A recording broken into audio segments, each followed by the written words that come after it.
Fala galera, beleza? Seja bem-vindo ao nosso canal, ao nosso podcast. Seja bem-vindo. Quero que você já comece a se inscrever no nosso canal, comentando aqui, tá? O que você achou desse testemunho, tá bom? Hoje, cara, o nosso convidado especial, o nosso querido amigo Igor Pereira. Prazer te receber aqui, cara. Seja bem-vindo. É um café, um testemunho. Eu quero começar esse podcast, deixando um louvor aí que você sinta a vontade de Deus tocar no teu coração. Valeu. Boa tarde, ou boa noite, ou bom dia aí pra galera, né? Vamos tá dando início aí, adorando a Ele, né? Meu Deus é Deus de milagre, Deus de promessa, caminho no deserto, luz na escuridão. Meu Deus, esse é quem tu és. Meu Deus é Deus de milagre, Deus de promessa, caminho no deserto, luz na escuridão. Meu Deus, esse é quem tu és. Meu Deus é Deus de milagre, Deus de promessa, caminho no deserto, luz na escuridão. Meu Deus, esse é quem tu és. Me sustenta até quando eu não vejo, me sustenta até quando eu não sinto. Pois tu estás no controle. Pois tu estás no controle. Me sustenta até quando eu não vejo, me sustenta até quando eu não sinto. Pois tu estás no controle. Pois tu estás. Meu Deus é Deus de milagre, Deus de promessa, caminho no deserto, luz na escuridão. Meu Deus, esse é quem tu és. Meu Deus é Deus de milagre, Deus de promessa, caminho no deserto, luz na escuridão. Meu Deus, esse é quem tu és. Glória a Deus, que bênção, né? Que a gente começando já cantando que Deus é de promessa, né, cara? Cara, deixa eu contar um testemunho antes de começar nosso bate-papo. Pode guardar o celular, o violão ali. Aí, garoto. Eu vou contar um testemunho pra você rapidinho, Alan, que, tipo, quando eu comecei a fazer os nomes de quem eu ia começar a entrevistar, eu comecei a listar. De repente, senhor, tá faltando um. Deus falou assim, chama o Igor. Chama o Igor. Eu falei, senhor, tô novinho, senhor. Aí chama o Igor. Eu falei assim, vou colocar outro nome. Eu falei assim, o Igor que eu quero. Aí eu falei, então, senhor, se for da tua vontade, eu vou pegar o telefone e vou mandar mensagem pra ele agora. Eu falei, Igor, eu tô com esse projeto, um café, um testemunho. E tu falou, cara, topo na hora. Pra mim, já uma obra de Deus ali que Deus... Eu falei, eu tenho tem um testemunho maravilhoso pra te contar, né? E tu falou que se converteu com 14 anos, né? Aham. E a gente vai contar um pouco sobre isso. Como que é com 14 anos você é uma criança, mano? Como que foi dos 14 anos até agora, você tem 18, né? Como que Isso. foi o teu chamado? Como que Deus trabalhou contigo? Você é tão novo e como que foi o teu discipulado pra estar hoje com 18 anos aí? Pra quem não conhece, né, o pessoal que tá ouvindo, sou o Igor. Hoje a gente congrega junto, né? Estamos na Lagoinha Batista. Só que o testemunho, até chegar nesse ponto de 14 anos se converter, né, se render a Cristo, começa antes. Eu venho de uma linhagem pastoral, meu avô é pastor. E aí meu pai, ele é filho de pastor, só que por um momento ele andou na vida dele perdido, né? Ele fugiu de casa com 16 anos. Mas eu acredito que meu testemunho parte daí porque Deus, ele não faz nada pela metade, né? Então, existiu uma obra muito grande para ser realizada na vida do meu pai, e acredito que ela se concretizou através da minha vida no momento que eu decidi, sabe? Então ele sempre me criou nos princípios de Deus, só que sem ter aquele momento de comunhão, de estar indo numa igreja, tal, essas coisas assim. Só que aos 14 anos foi quando a gente já estava morando aqui, né, na Penha. Eu saí do Paraná para Penha quando eu tinha 10 anos de idade. Então eu já fazia 4 anos quase ali que eu estava morando aqui. Eu comecei a sentir uma falta que só Cristo, hoje eu sei que só Cristo supre, né? poderia suprir, né? Naquela época eu não sabia, não entendia bem, só que eu sabia que eu ia encontrar, sabe? Encontrar algo que motivasse e desse o real sentido para a vida, né? E aí, nesse momento, eu comecei a traçar como objetivo encontrar isso. E quando eu encontrei, eu vi a necessidade que existia nos meus pais, nos meus familiares, né? Aqueles que vinham comigo, e de alcançar também isso. E aí eu comecei a frequentar uma igreja porque eu realmente tive um encontro com Cristo. Conta com E Cristo. como a maioria das pessoas tem, né? Aquele primeiro amor, aquela primeira coisa ali de falar, cara, encontrei um tesouro. É igual a parábola do homem que encontra um tesouro, vende todas as suas terras e compra aquela terra que tem aquele tesouro, né? Eu fiz meio que isso, mesmo aos 14 anos, mesmo com muita ideia na cabeça, mesmo com muito amigo, mesmo com um mundo surfista, skatista ali pra trilhar. E cara, eu consegui encontrar um tesouro maior do que todas essas coisas, né? Não desconsidero, mas Aham. acima disso. E aí eu comecei a traçar como meta que meus pais precisavam desse tesouro. E por um tempo, né, acho que cerca de 1 ano e meio, 1 ano, eu orei e pedi para Deus para que eles encontrassem, né? Onde está o tesouro está seu coração. Eu queria que os corações dos meus familiares, né, do meu pai e da minha mãe, estivessem comigo ali, né? Guardado em Cristo. Depois de 1 ano, isso se concretizou, meus pais foram para Cristo. E ali, cara, depois de uma resposta de oração, eu entendi que Deus é. Além de Ele ser, Ele é. Porque a gente olha muito para um Deus do passado, né? Um Deus que faz milagre na vida de tal pessoa ou outra, ou sei lá quem. E partiu desse início. Então, o meu início de caminhada com Cristo foi vendo que Ele é a resposta, sabe? A resposta para os meus pais que não estavam nele, Nele. era Ele. Um milagre, né? Nós estávamos conversando com teu pai antes de a gente entrar para gravar. E teu pai falou que tu foi um milagre. Através dele, Deus começou a mudar não o caráter, mas assim, tipo, por dentro do coração dele, né? Uhum.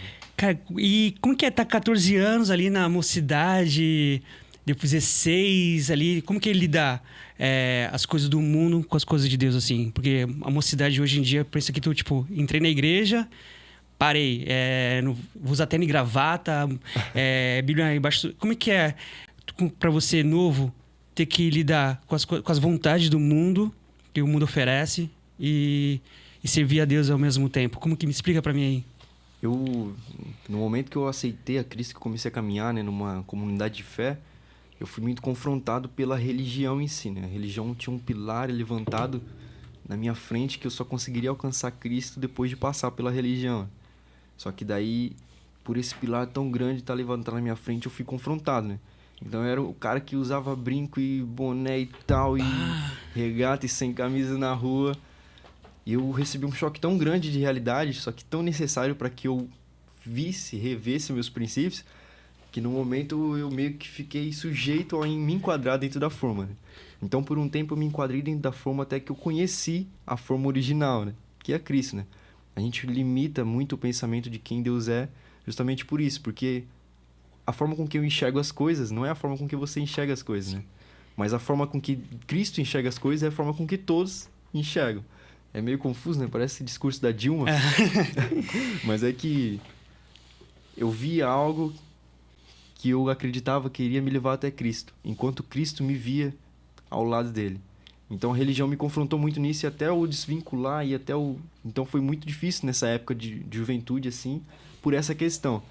Mas depois que eu me liguei que ele estava do meu lado, aí foi que foi. E a pessoa entendendo que Cristo está do lado dela, que Cristo é com ela, antes mesmo de qualquer coisa, faz com que todas as outras coisas que vão ser acrescentadas se tornem mais fácil, né? Um fardo leve, né? Algo mais suave. Hoje tem muita gente que não quer ir pra igreja porque não quer largar andar de skate, fazer um surf. Tô muito jovem ainda para servir a Deus, né? Você se converteu com 14 anos. Conta pro pessoal que quer ir pra igreja, mas não quer abandonar essas coisas. Qual o conselho que você daria para elas, assim? Tipo, o que você fala sobre isso? Eu sempre sou muito cauteloso, né? Por ser muito jovem, em dar conselho quando é nesse sentido, porque eu não quero apresentar um evangelho fácil, né? O evangelho não é um mar de rosas. Porque a gente vê em vários momentos discursos pesados de Jesus, né? Acerca de seguir, negue-se a si mesmo, tome sua cruz. Isso é algo que parece ser muito pesado, só que tudo vai de uma ótica de vida realmente. Se a gente entende que Deus é o Criador e Ele tem um plano, um propósito, em Romanos vai falar que Ele nos predestinou para algo, como filhos de Deus. Se Ele nos predestinou, o nosso destino já está traçado, sabe? De acordo com o que Ele quer. Em Salmo 119 fala que ele escreveu nossos dias. Então, agora, partindo desse princípio, a gente olhando dessa maneira, ele escreveu nossos dias, ele tem vontade e favor, e a gente entendendo que cabe a nós dar o primeiro passo, o que é preciso? Sabe, eu prefiro viver a minha vontade, aquilo que eu acho que vai dar certo pra minha vida, ou viver o que Deus escreveu. Que Deus quer pra nós, né? Então, também tem a passagem do jovem rico, né? É muito interessante porque ele guardava todos os mandamentos. Ele pergunta pra Jesus, o que eu preciso fazer pra tê-lo, né? Pra segui-lo. Pra tê-lo. E aí Jesus fala, você deve guardar os mandamentos, honrar seus pais, sei lá o quê, tal, fala todos. E ele fala, eu já guardo tudo isso. E aí ele fala, então, pega toda a tua riqueza, vende tudo pros pobres, venha e siga-me, sabe? E é muito interessante que a gente sempre puxa pra isso, né? A força do nosso braço, né? Pô, o que eu tenho que parar de fazer? O que eu tenho que ir? Onde eu tenho que ir? Sendo que, na verdade, é abrir mão, muitas vezes, e seguir. Deus, ele não olha pro nosso braço, mas ele olha pro nosso coração, primeiramente, né? Então, ele queria o coração, né? Acho que o conselho que eu sempre dou, mas com muita cautela, sempre lembrando que não é um mar de rosas, é que, primeiramente, entregue seu coração, né?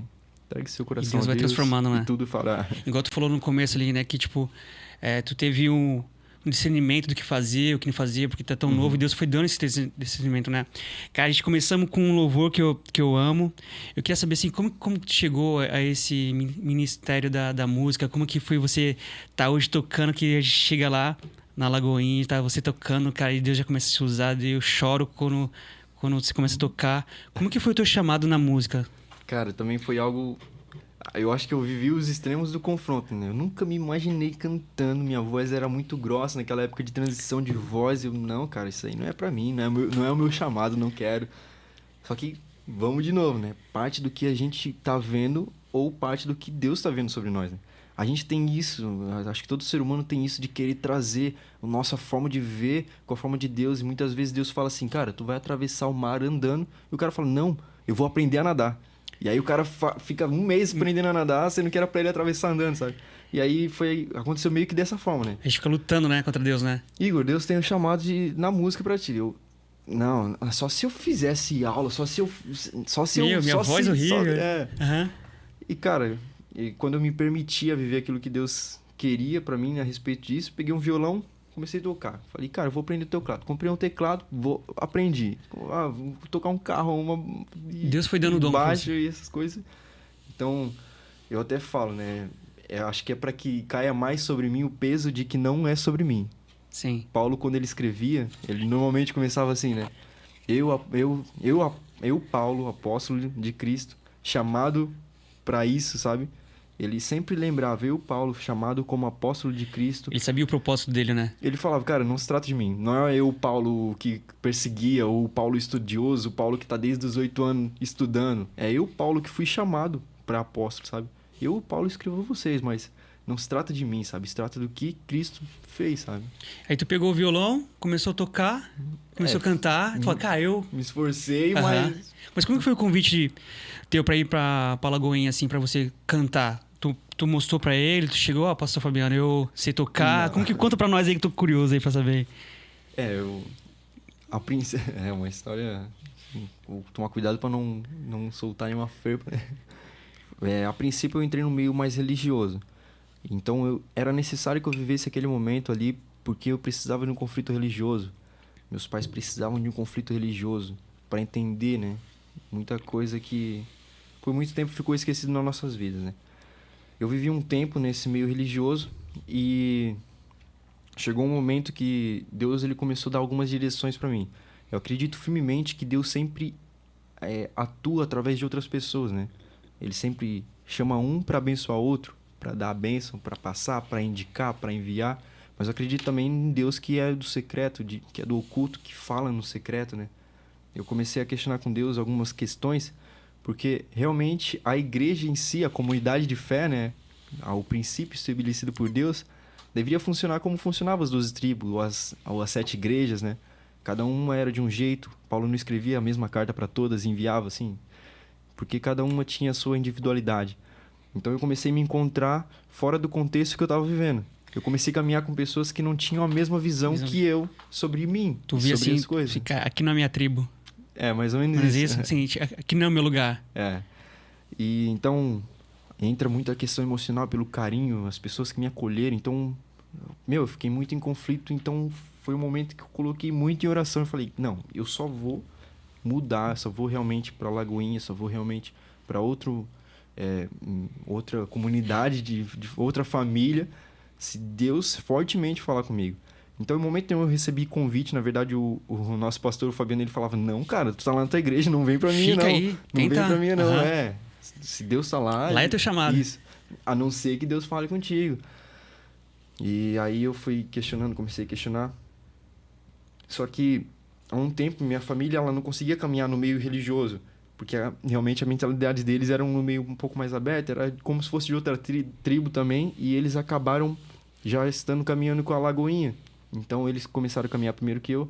Só que ainda assim, eu fixo, né? Falando, não, quero uma resposta de Deus. Acho que eu fiquei 3 ou 4 meses ainda caminhando. Até que Deus veio forte no meu coração dizendo...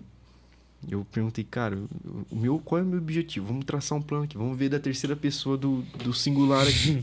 O que eu quero? Eu quero ser como Jesus. Independente de cantar, independente de pregar, eu não vou fazer isso no céu. Né? Eu não vou desenvolver essa função ministerial. O que eu vou fazer no céu é ser filho de Deus. Vou estar do lado dele. Se for preciso cantar, eu canto para ele. Independente do lugar que eu esteja. Então, para que eu consiga ser cada vez mais filho de Deus, como Jesus foi, o que eu preciso fazer? E Deus veio forte no meu coração, falando, cara, ser como Jesus, ande em família. Ande com pessoas que tenham a mesma visão que você, sabe? É mais fácil andar quando eu tô enxergando o mesmo caminho que você tá enxergando. Sim. E aí, só dessa palavra de ande em família, eu já pensei, cara, minha família já tá andando em outro meio. É um meio de pessoas que têm a mesma visão que eu. E aí eu convergi tudo isso, conversei com meus pastores na outra igreja, conversei com o pastor Fabiano, que agora é o meu. Alinhei tudo isso para que diante de Deus essa decisão fosse tomada. Mas sem proposta de cantar. Eu nem me imaginei, não, vou pra lá porque eu vou cantar. Porque eu não tinha muito essa disfunção ministerial. Era mais porque tinha banda na outra igreja, tinha muita gente. Então, eu sempre, como eu disse, né? Foi algo... Ou eu aceito o que Deus quer, ou eu vivo pelo que eu quero, né? E por mim eu não queria, tá lá em cima, o cara tá sendo visto, né? É uma exposição, querendo ou não. E por mim eu tava tranquilo, tava na paz, né? Mas aí... Quando a gente começou a caminhar com o Fabiano ali, com essa visão de igreja, com a Lagoinha, eu me permitia viver tudo que Deus tem pra mim em essência, né? Porque eu entendia que a mesma coisa que eu tô vendo, meus pais estão vendo, porque a gente tá vivendo em família, a mesma coisa que meus pais estão vendo, o Fabiano tá vendo, os irmãos estão vendo, porque a gente tem muita clareza, né? Nitidez naquilo que Deus tá fazendo. Então eu falei, cara, me permita viver o que Deus tem. E aí foi quando eu comecei no louvor ali e tamo aí até hoje. Teve uma vez que eu tava muito provado. E eu entrei e Deus, tipo... Tu tava cantando de início, sabe? Tipo, cara, eu fui as lágrimas, assim, cara. As lágrimas, assim. Eu até ia mandar uma mensagem pra você, ó. Através desse louvor, Deus me tocou, né? Eu até sinto a presença de Deus falando isso porque... Outras pessoas já, tipo, falam assim, cara, através do teu louvor, Deus já me tocou, Deus já me abençoou. Já aconteceu isso? Já aconteceu essa obra aí já? É. Acontece bastante. Cara, como é que é estar ali na frente do povo tocando ali, cara? Porque eu sou tímido, né? Eu falo bastante, mas quando chega ali, na hora de falar até o podcast, na hora de falar uma palavra, tu sempre leva uma palavra antes de começar o hino, né? Como que tu faz a preparação dos hinos? Como que tu, na hora Deus toca, como que tu programa os hinos, assim, tipo, cara, esse hino, Deus tocou no meu coração pra abençoar? Eu tinha muita dificuldade de me encaixar numa equipe de louvor, né? Justamente por isso, porque eu nunca fui daquele cara assim, não, vou imprimir essa folha aqui, vou tocar isso, sabe? Uhum. Então, é necessário isso? mas eu não conseguia. Normal? Também. Eu sempre ia pelo que eu tô sentindo e Deus tá falando isso e tal.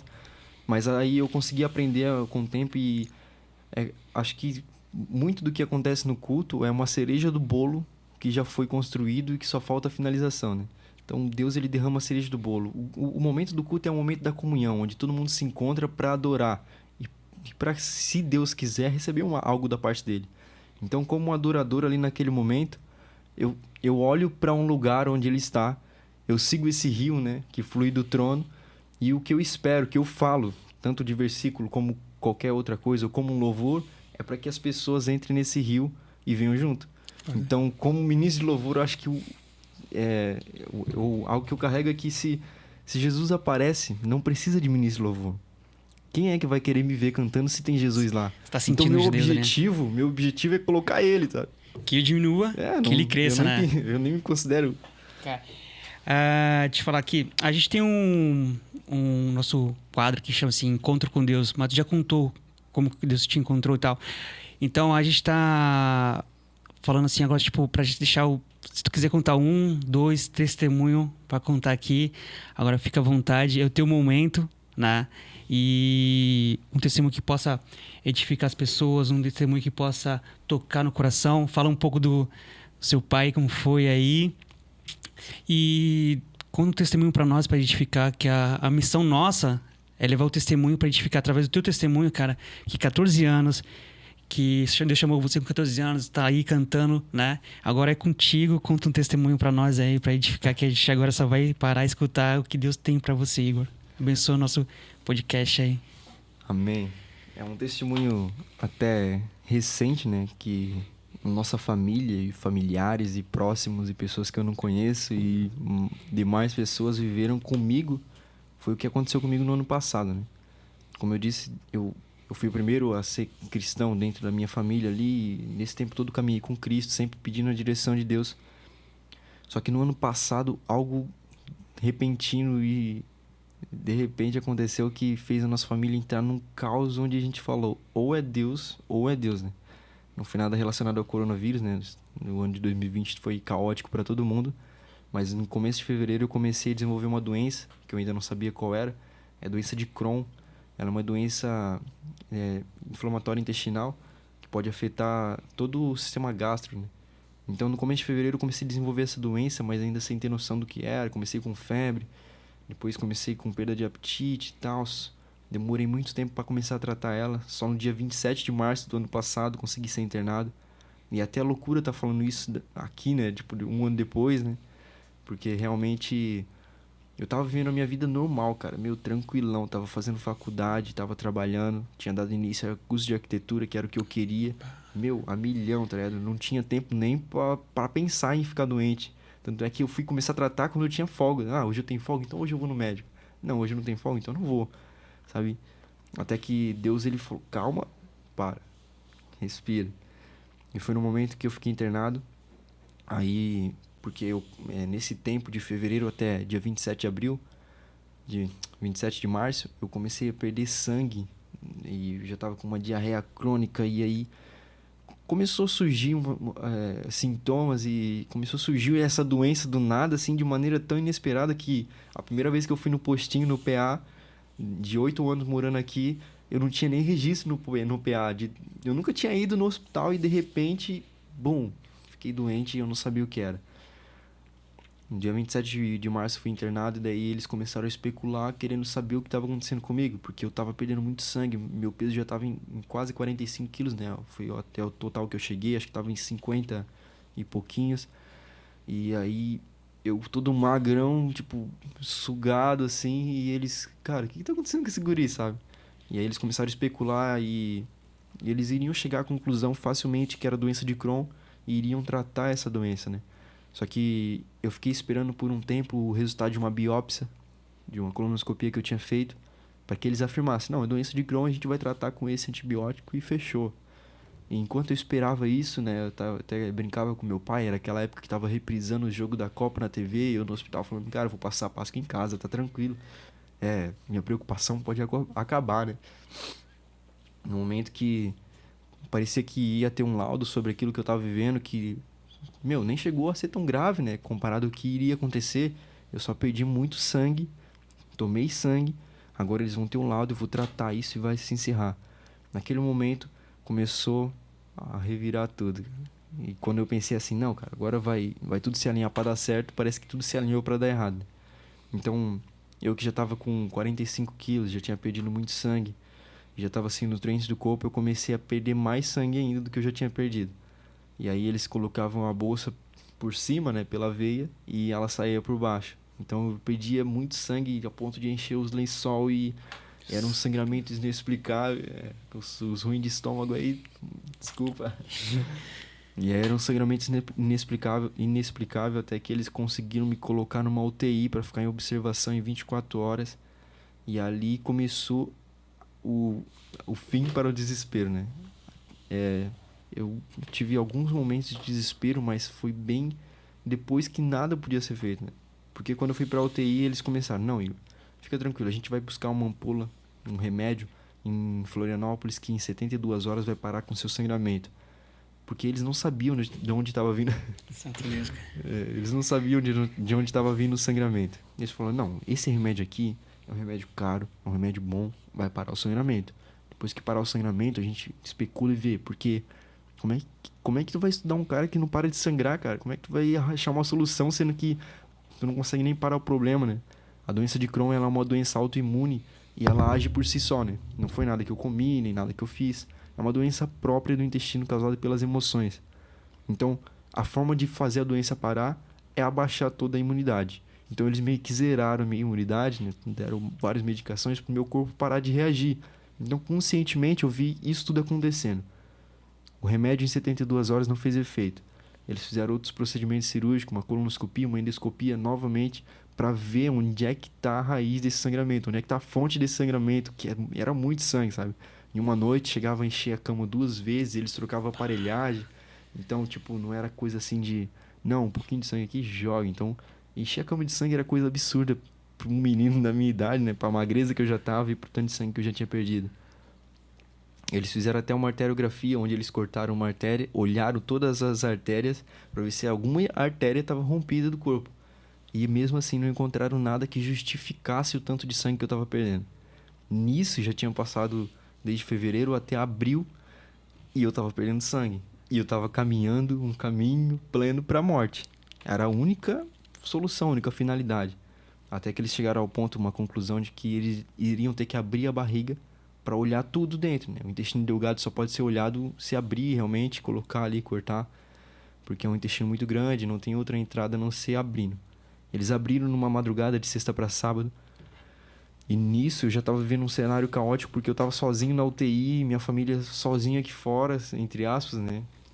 Apesar de ter vários irmãos e várias mensagens de todos os lugares, a gente sempre vai olhar e falar: cadê Deus? Sempre vai ter esse questionamento, né? Meu Deus, por que tá acontecendo isso? Por quê?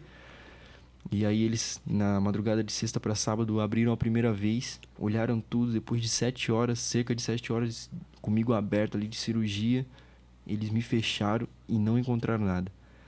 Ali eu falei: era isso mesmo. Foi bom até aqui colaborar com vocês, irmãos, mas ali eu cheguei num ponto crítico de falar: meu, era só até aqui que Deus queria. Só que é muito interessante que Deus, ele sempre cuidou de todas as áreas e em todas as formas, sabe? O médico que começou a cuidar de mim na UTI, ele era cristão, ele é cristão, né? Dr. Marcos, ele é chefe e diretor das UTIs do Marieta. E ele, na madrugada de sexta para sábado, ele acompanhou ali o procedimento cirúrgico. Ele estaria de folga porque ele já tinha dobrado o plantão dele. Então ele foi para casa dele porque no domingo era aniversário do filho dele. E na madrugada de sábado para domingo ele tirou um cochilo porque não conseguia dormir pensando no meu caso. Ele mandou mensagem para médico dos Estados Unidos, para médico de São Paulo, para médico de todo lugar que ele conhecia. E nada falava o que eu tinha, sabe?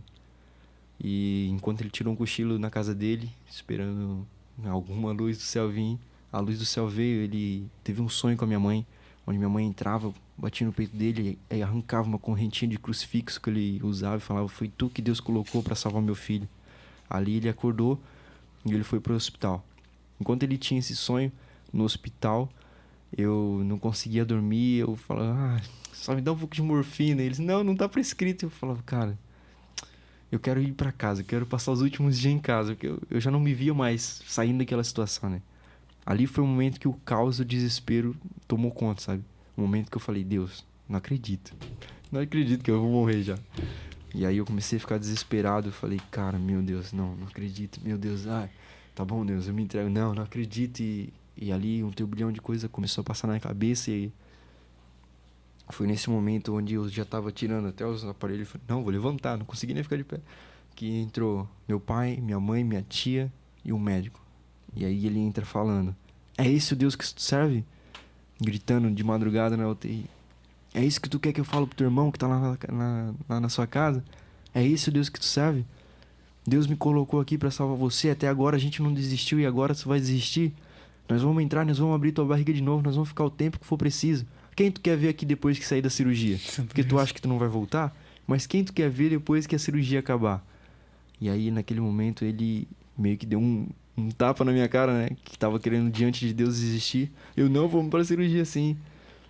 E aí eu fui pra cirurgia, depois de 9 horas de cirurgia, com muito cuidado, né? É uma cirurgia de extremo risco. O meu sangue ele já não iria mais dar liga, né?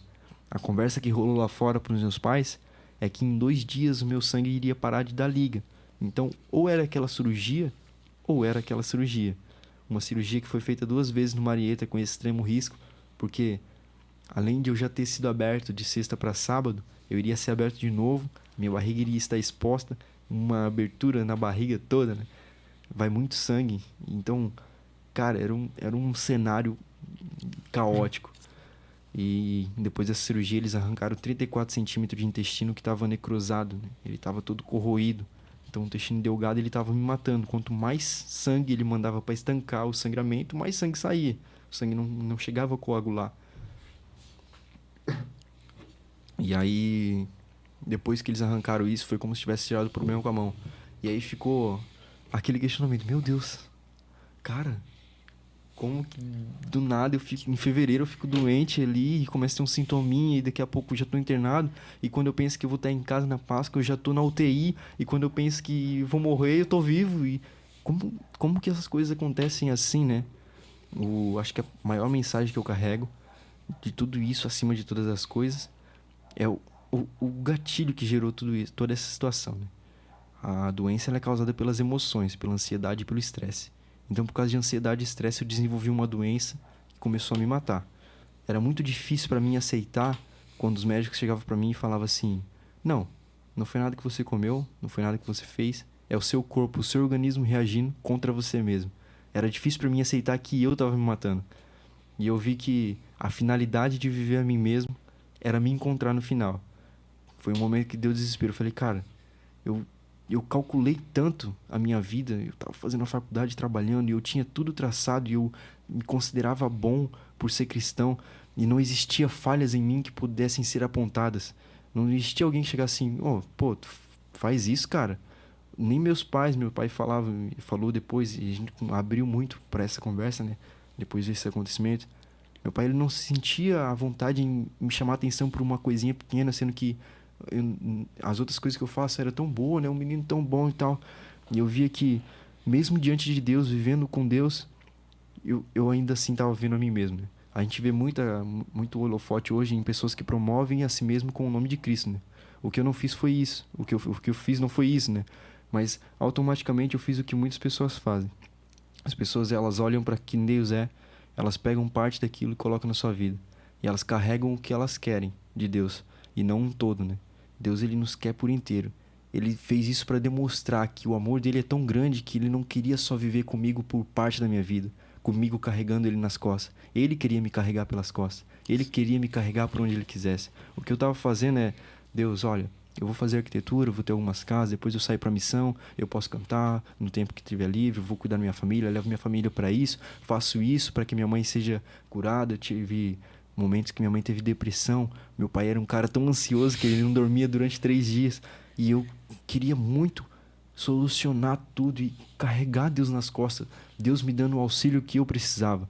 Só que é aquela questão de novo, não tratava de mim, se trata dele me carregando nas costas, se trata dele me deixando totalmente dependente.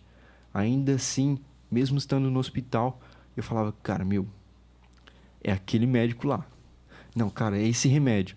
Não, é essa cirurgia. Eu lembro que quando eu terminei a primeira cirurgia, que não deu certo, que eles abriram a barriga, eu olhei pro meu pai e falei: deu certo. E meu pai, ele... Como é que ele vai falar que não deu certo? Porque era a única solução, era o que eu esperava, era a minha esperança estar naquela cirurgia. E Deus falou assim: não, sua esperança não pode estar em cirurgia nenhuma, nem em médico, nem no seu pai, nem naquilo que você consegue fazer. Porque toda a minha força tinha se esgotado. O Reacciona mesmo, meu pai fala, a gente dava risada. Quando eu voltei pra casa, que eu já tava bem, não conseguia apertar o Reacciona, de tão fraco eu fiquei. O meu emocional que eu me orgulhava tanto de ser uma pessoa centrada, tranquila, que não me estressava, que não era ansioso, que não era depressivo, né? Algo que corrói o século, e algo que eu tinha dentro de casa, eu falava, cara, eu sou mais sereno. Deus transformou isso em pó, para mostrar que a serenidade vem dele, não de mim. Deus transformou minha força em pó, para mostrar que a força vem dele, não de mim. Deus transformou tudo em pó, com a minha permissão, claro, né? Com tudo que pudesse cooperar para o meu bem, para mostrar que, cara, aquilo que eu considerava bom, comparado ao que Deus considera bom, é muito inferior. Sabe? A gente olha, né, tipo, igual quando normalmente eu começo a contar no começo do testemunho, não, já tava trabalhando, fazendo arquitetura, a pessoa já olha, cara, que da hora, ele levou os pais dele pra igreja, ele canta, ele faz isso, ele tá fazendo arquitetura, ele tal, e aquilo que pra mim era tão bom, hoje eu considero pó, comparado ao que Deus tem feito. Então, acho que parte do testemunho envolve muito disso, de Deus, ele quer você por inteiro, sabe? Como a gente tava falando, né, antes ali, aquela parte ali de adolescência, em momento nenhum eu deixei de estar com Deus ou Deus deixou de estar comigo. Ele só queria algo mais profundo. Sempre se trata disso. Deus, ele não é circunstancial. Não é porque tá tudo acabando, não é porque a tempestade tá acontecendo que ele não vai vir, que ele vai vir nadando na água. Não, ele não é pela circunstância. Se ele quiser parar a tempestade, ele dá ordem à tempestade, mas ele prefere vir caminhando nela e chamar alguém para andar com ele. E Pedro vai. E ainda que Pedro afunde, Deus não é circunstancial. Ele não mergulha para afogar. Ele não para a tempestade. Ele só levanta Pedro. E no meio da tempestade, ainda assim, ele põe Pedro para andar com o vento nas costas, junto com ele. Então, acho que a grande chave dos testemunhos é isso. O testemunho, ele abre a visão, não só minha, como abriu dos meus pais, como abriu de pessoas próximas a nós, dos meus familiares, pessoas que não eram próximas, pessoas que eu não conhecia, né? A entender que, ainda assim, no século de hoje, Deus continua fazendo milagre.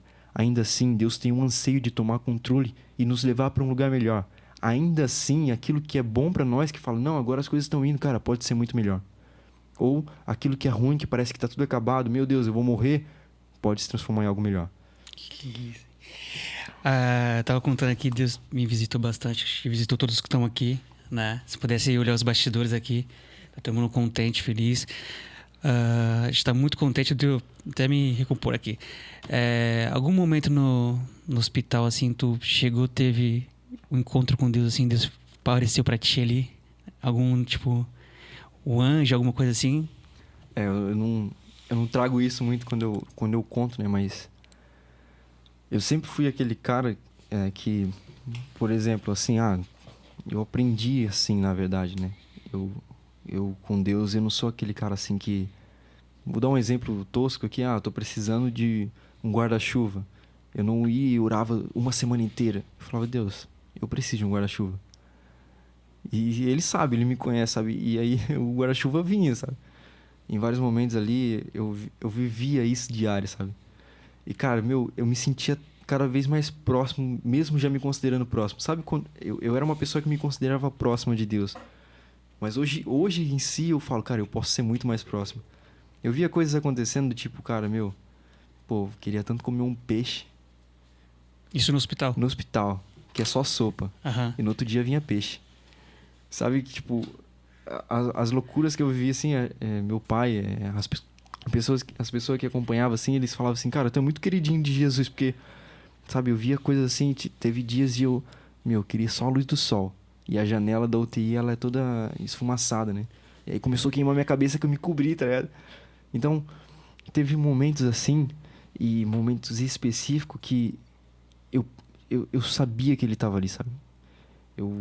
Teve um momento quando eu cantei na UTI. Aquele momento ali foi um momento extraordinário e é um momento que eu nem costumo mencionar. Porque, sabe quando tu sente uma atmosfera baixando e ali eu tive uma pessoa muito especial pra mim? A gente começou... Tava um momento assim de... Sabe quando tá todo mundo assim meio que, cansado já? Porque era muito rumor de Covid, né, na época ali. E parecia que, eu tava cansado já de especular o meu caso e não sabia o que tava acontecendo. E aí veio uma mulher, ela era filha de pastor, ela tava desviada. Ela pegou na minha mão e falou, Igor, a tua história aqui dentro tá me fazendo a encontrar Deus novamente. E ela canta. E aí a gente passou e a gente começou a cantar na UTI. a aparelhagem que fica apitando o tempo todo, e ela parou de apitar, a TV entrou no mute. Santo Deus. Levanta o médico da mesa dele e vem, aí eu olho pro médico, pô, a UTI é silêncio, né? Aquela coisa ali. E aí ele continua cantando. E, todos os enfermeiros, eles pararam ali seus afazeres e a gente entrou num momento de cantar. No hospital. Aham. Isso no hospital, na cama. Dentro da UTI. Medo. E ele cantando, se Deus fizer, ele é Deus, se não fizer. Cara, ali, aquele momento, sabe? E o que eu ouvi de outras pessoas me fazia, sabe? Me fazia cair a ficha cada vez mais, sabe? Eu falava algo com Deus, algo comigo mesmo, às vezes, e acontecia, a pessoa falava, cara, aconteceu isso contigo e tal. Sério? E tu não tá vendo, tipo... a gente até achava engraçado, né? Porque depois que eu me recuperei, que deu certa cirurgia, eu voltei pra enfermaria e fiquei um tempo bom ali até que eu me recuperasse, né? E vinha enfermeiro, vinha cirurgião, vinha moça da limpeza, vinha moça da cantina, vinha gente do outro setor, vinha gente de todo lado. Entrava no quarto, olhava, parava, sabe? Tipo, ficava... Ah, tu é o menino que tava na UTI 3, né? Com a Bíblia lá. E aí eles... Tu é um milagre, já... enche o olho de lágrima. Eu falava, cara, eu não conheço essa pessoa, eu não vi essa pessoa lá dentro, sabe? E isso, gente que tava faxinando o quarto e olhar pra mim, tu é o menino que tava lá e sabe? Então, eu acho que, assim, a maior realidade da gente viver a Deus, né? Melhor do que viver a Deus sozinho, né? Melhor do que eu viver a Deus sozinho, né? Porque Deus, ele tinha capacidade total, ele tem a capacidade de fazer um milagre assim, ó.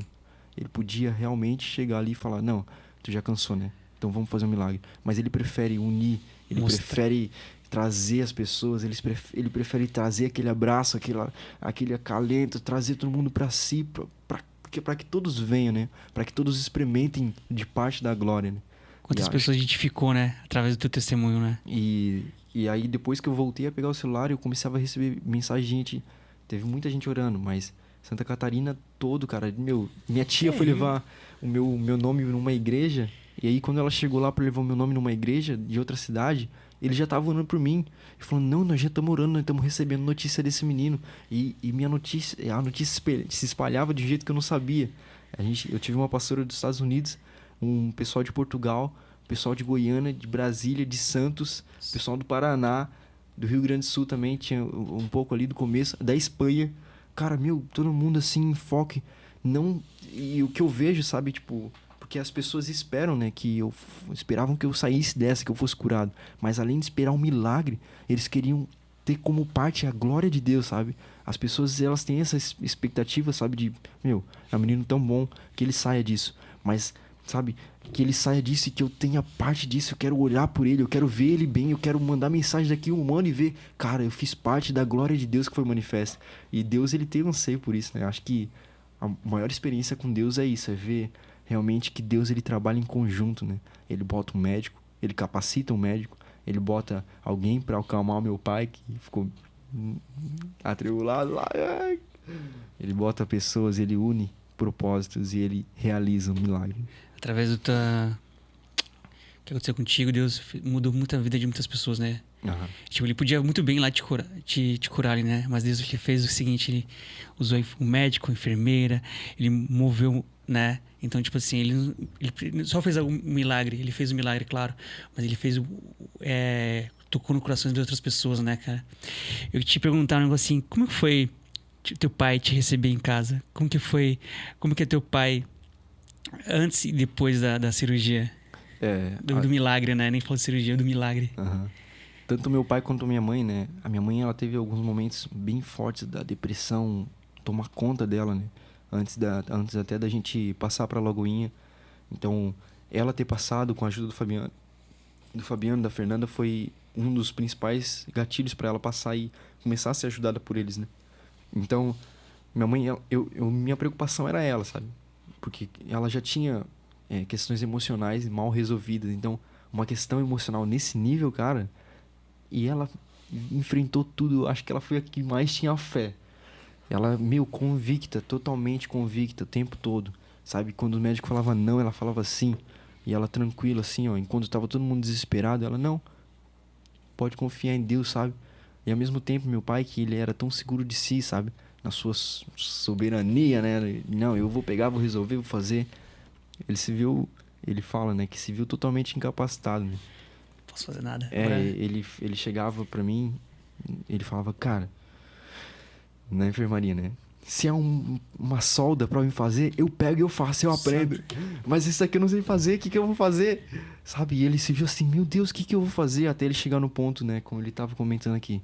Ele falou, não se trata mais de mim. Acho que foi o mesmo convicção que minha mãe chegou, né? Não se trata de mim. Não se trata do meu desespero, não. E meu pai também. Isso não anula o fato de que em vários momentos a gente chorou, em que vários momentos a gente desacreditou, a gente oscilou emocionalmente demais. A emoção, ela é um sentimento que ela vem sem pensar, a gente não pensa em sentir alegria ou tristeza, né? Mas o que a gente fala, o que a gente faz, a gente pode pensar, a gente pode medir as nossas palavras. E as nossas palavras eram declarando, Deus, ainda que eu não esteja acreditando. Então eu vi meu pai em muitos momentos assim, né? Em muitos momentos ele rasgar o coração e falar, Deus, eu não tô acreditando, mas eu preciso acreditar. Então, hoje, um ano depois, né? Trazendo, né, agora que vai fazer um ano, em abril, 19 de abril, eu acredito que permanece isso, né? Meu pai, ele sabe o lugar e a posição dele. E ele, mesmo sabendo o lugar e a posição dele, ele não anula a posição de Cristo sobre a vida dele, né? Ele, como soberano na casa, como sacerdote, ele não anula, ele não toma né? Não me toma para si. Ele sabe que eu pertenço a Deus, que meu irmão também, minha mãe também, ela continua com esse posicionamento, onde ela acredita firmemente de que Deus ele não vai realizar nada por incompleto, né? Então, e não só na nossa vida, né? Como outras famílias que voltaram a orar, que tiveram um encontro com Cristo, que ainda continuam tendo, né? Deixa eu perguntar aqui pra você. Tu falou no começo que vivia uma vida ansiosa, né? Tudo no controle. E a partir do momento que Deus tirou teu controle de você e falou assim, eu tô no controle, o que mudou depois, a tua ansiedade, né, a vontade de fazer tudo conforme Deus falou assim, ei, daqui o fardo, deixa que eu carrego o fardo pra você. Falar pra você como que é, como que é o novo Igor agora, sem essa ansiedade toda, como que tu entregou os caminhos assim pro Senhor, assim, tipo, pega. Quando alguém me perguntava, né? Se me perguntasse há mais de um ano atrás, que eu traçava como objetivo, como eu me via no futuro, cara, talvez eu falasse muita coisa, né? Não só isso que eu falei aqui, arquitetura, sei lá o que, trabalhar e tal. Talvez eu visse e falasse muita coisa, mas o que eu carrego hoje é o guardar o coração, sabe? O nosso coração, ele é o alvo, né? Ele é o alvo de Deus. Deus, ele manda Jesus para que ele conquiste de novo o nosso coração, para que nós venhamos a ser totalmente dele. E pela correria, pela vida cotidiana, porque a gente tem muita coisa para fazer, ou porque a gente traça muita coisa com a nossa meta. E isso tudo, né, pra mim eu pensava assim, cara, o ansioso é só aquele que tem uma crise de ansiedade. Mas não, cara, todo mundo é ansioso por si só e no meio de tudo isso, acho que o maior objetivo é guardar o coração. O coração guardado diante dele, para que nem emoção, para que nem eu mesmo, para que nem meu orgulho venha se sobressair sobre aquilo que Deus quer. Para que meu coração esteja nele, não eu esteja guardando meu coração sobre o que eu quero, né? Terrível, maravilhoso. A gente tem também um quadrinho aqui também que a gente deixa um versículo para encerrar. Então, tu trouxe um versículo para nós encerrar aí. Encerra, Gui. Pra gente edificar mais aí. Amém. Vou deixar Romanos 5, que eu Romanos acho 5. que é um texto muito poderoso.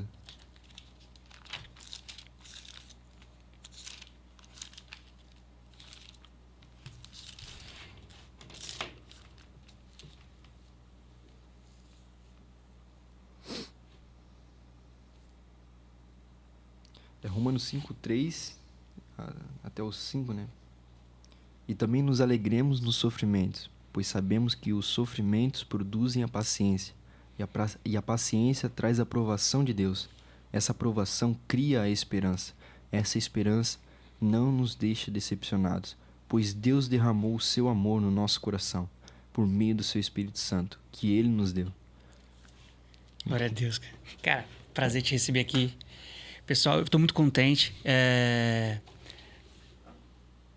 Queria falar o seguinte, antes de te encerrar, cara, eu fiquei muito curioso e eu queria que você tocasse muito o hino que você tocou no hospital pra gente encerrar. Enquanto a gente... Eu só vou rapidinho antes de dar um recadinho pra você tocar o violão pra gente encerrar, tá? E a gente vai encerrando você tocando, beleza?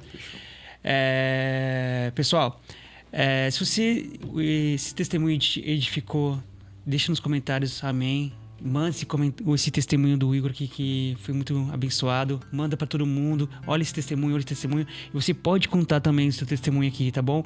Manda um direct, a gente vai contar o teu testemunho aqui, tá bom? Solta o som, cara, e abençoa. Um prazer, cara. Se Deus fizer, Ele é Deus. Se não fizer, Ele é Deus. Se a porta abrir, Ele é Deus. Mas se fechar, continua sendo Deus. Acho que eu perdi o tom, irmão. Bora, dá de novo, que é ao vivo. Sério, essa vida.